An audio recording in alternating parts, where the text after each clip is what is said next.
تیره ورځ د برچي کوم شهیدان چې سوي خدای دې وبخي او کورو ته صبر جمیل غواړو او دغه لوګر کې نسل کشي چې روانه ده د یو کال کېږي چې یو سلو لس کسان نسل کشي او بیا یو سلو لس کسه زخمیان او شهیدان. موږ ته ټول افغانان دي، موږ نسل کشي ورته نه وایو لکه دلته بعضې دغه انفجار چې سوی ایران کړی ده. دا تیرې ورځې 2 ورځې مخکې کوم انفجار چې سوی دا ایران کړی چې دغلته موږ قومي لانجو باندې واړی دا ایران کړی دا او ایران کلم نه غواړي چې موږ وطن جوړ سي. او دلته د ایران جاسوسان هم ناست دي او دلته یې د پام کوي دغه شهادت چې د شهیدان په شهادت رسولي د ایران کړي دي. مستقیم دغلته خپل هغه لري، دلته ایجنټان لري د ولسي جرګه کې.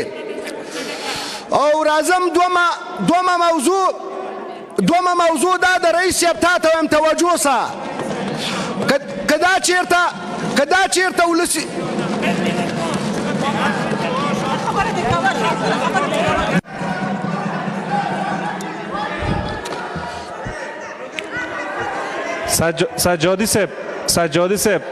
سجادی صاحب، رحمانی صاحب، شما لطفاً در چوکی‌هایتان تشریف داشته باشین، وقت میتیم صحبت کنید.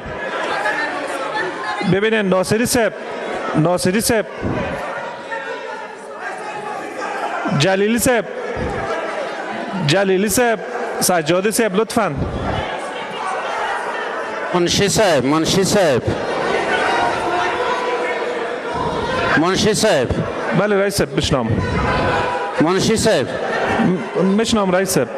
همی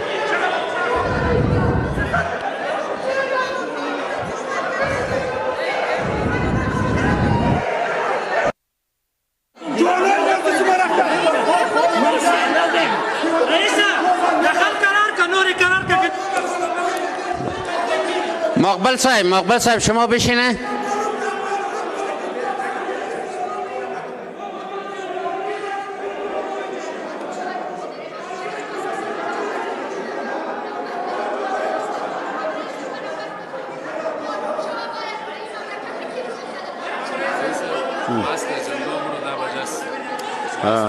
آمدم ایمونا.